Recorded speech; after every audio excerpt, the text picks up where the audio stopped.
Live coverage po tayo, hindi po tayo delay. Eksaktong 11:02 po ng umaga.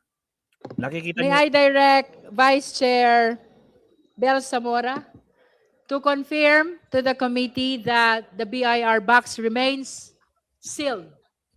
Yes, Madam Chair, as seen from the four sides of the box remains sealed and we still see the tape that was placed there as well as the signature of the commissioner. Thank you, Madam Chair. The floor is now open for manifestation, clarificatory questions, motions regarding the question of whether or not to open the BIR box. Madam Chair. Madam Chair. Madam. The Honorable Mika Gonzalez and then the Honorable Laila De Lima. Thank you, Madam Chair. That is correct, Madam Chair. Last April 2022, we laid on the table the decision on whether we should open the box together with the commissioner. So, Madam Chair, with that being said, I move that today, April 29, we decide on this committee whether we open the box or we maintain the box intact and sealed. Thank you, Madam Chair. May I request the Honorable Gonzalez to clarify the motion? Is it a motion to open or motion not to open? I move, okay, I would like to rephrase.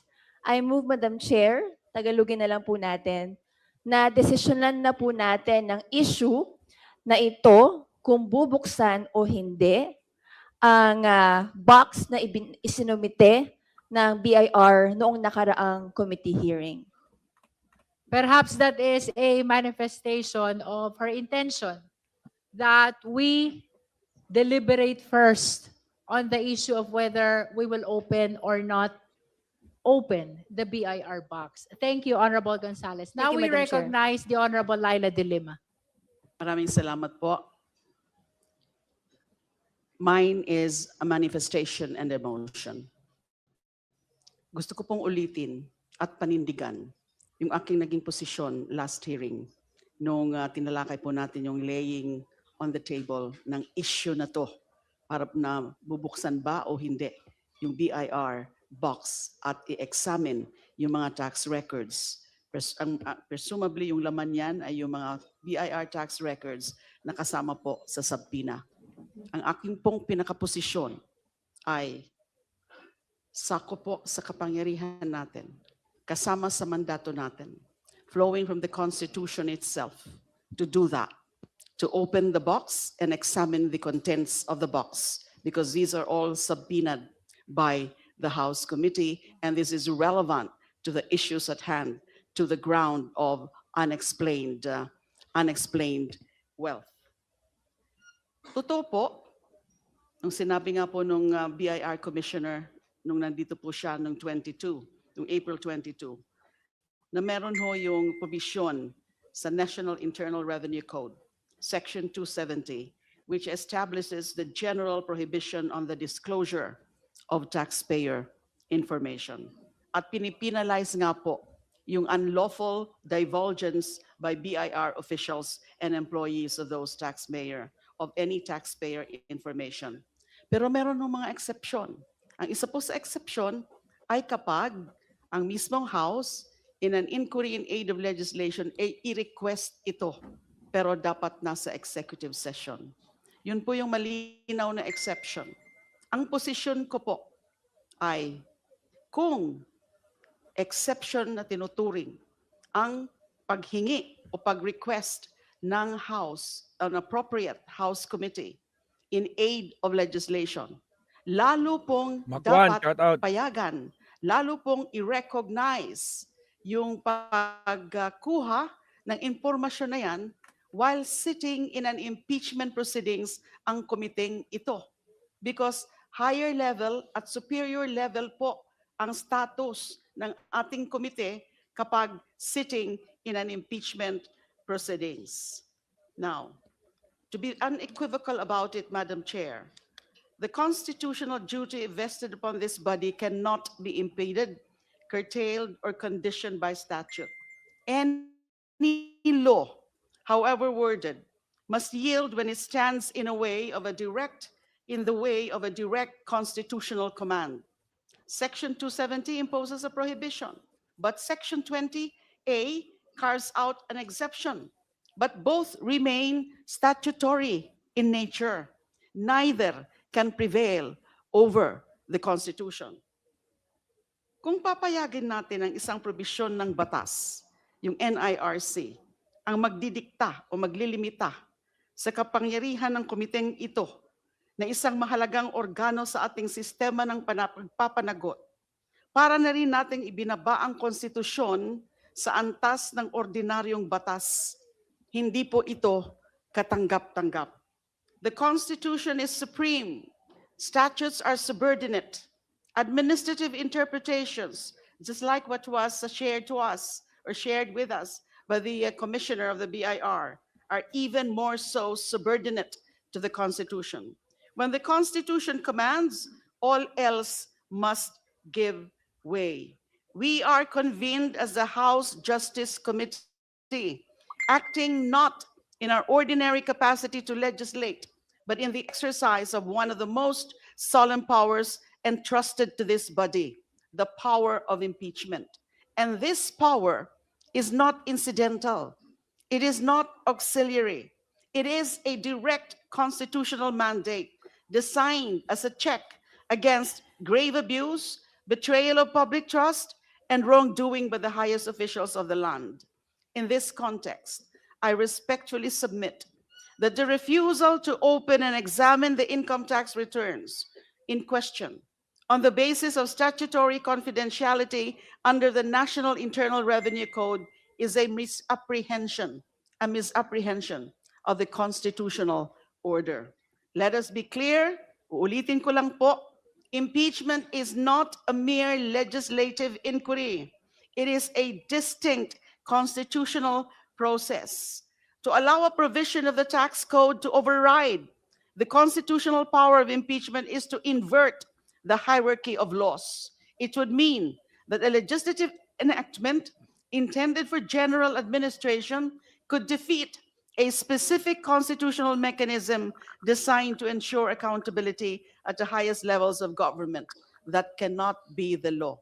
Pwede pong sabihin ng iba, those espousing a different view, na anyway, meron na po tayong probable cause doon sa mga nakita na natin at narinig na natin ng mga ebidensya. So wag na lang natin itong buksan dito sa puntong ito at hayaan na lang natin na ang Senado ang magbukas nito. Hindi ko po tanggap ang dahilan na yan. Kasi with more reason na since we are talking here about establishing probable cause, determined probable cause, lahat ng mga pwedeng ipasok na natin para mas klaro ang usapin ng probable cause, dapat po ibigay na o makita na natin. Dapat ho, makita na natin ang laman ng box na yan.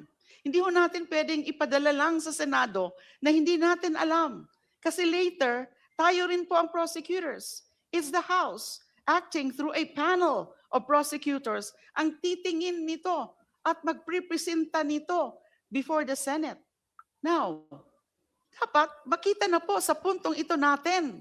Kasi tayo yung magiging prosecutors later at para lalong mapalakas ang usapin ng probable cause. So I submit that this body has both the authority and the duty to examine the income tax returns in question, subject to appropriate safeguards if necessary, but not subject to outright prohibition. The Constitution demands no less. Let us affirm that in the hierarchy of laws, the Constitution remains supreme. Let us affirm that impeachment is a meaningful power, not an empty formality. And let us affirm that no statute may be invoked to defeat the people's right to accountability. For these reasons, I maintain and I move that this committee should proceed with the opening and examination of the income tax returns, the supposed contents of that box, and to reject any interpretation that would unduly constrain our constitutional mandate. Thank you, Madam Chair. Madam Chair, Just for the record, the motion of the Honorable De Lima is to open the BIR box. The Madam Chair. Honorable Lawrence Defensor and then the Honorable Benny Abante. Thank you, Madam Chair. Ang pagbubukas po ng mga box ay nagbabago ng kapalaran ng ating bansa. Nako po. Nakita na natin yan ng 2001.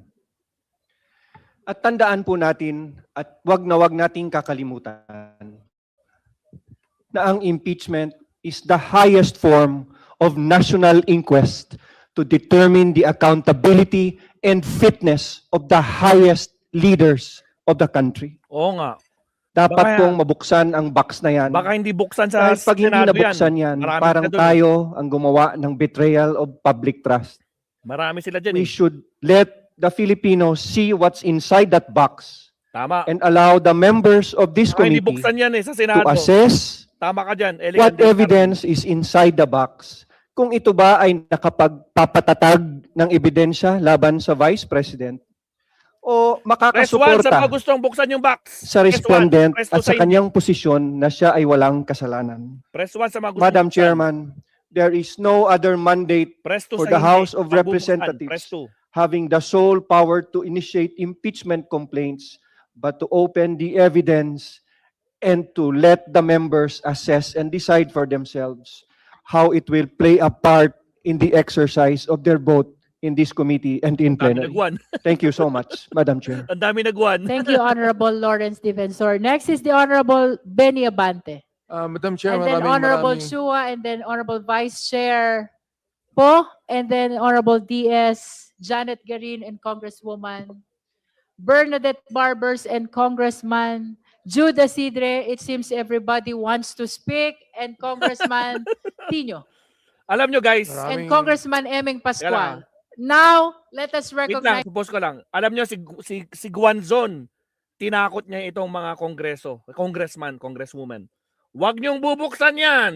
Dahil pag binuksan nyo, mananagot na naman ulit kayo sa Supreme Court. Yun yung wordings ni Guanzon last week nung natapos yung hearing. Huwag niyong bubuksan yung box dahil mananagot kayo sa Supreme Court. Sabi nila, bakit? May kinakatakot? Kasi baka pag ito pinadala sa Senado na nakasil, hindi nabuksan, baka hindi na tuluyan. Tulad nung nangyari nun, di ba? Hindi binuksan yung second envelope. Naalala nyo? Hindi nakita ng taong bayan anong laman ng second envelope. Nako, kaya ito, Diyos ko Lord, baka hindi ito mabuksan sa Senado. So let's see.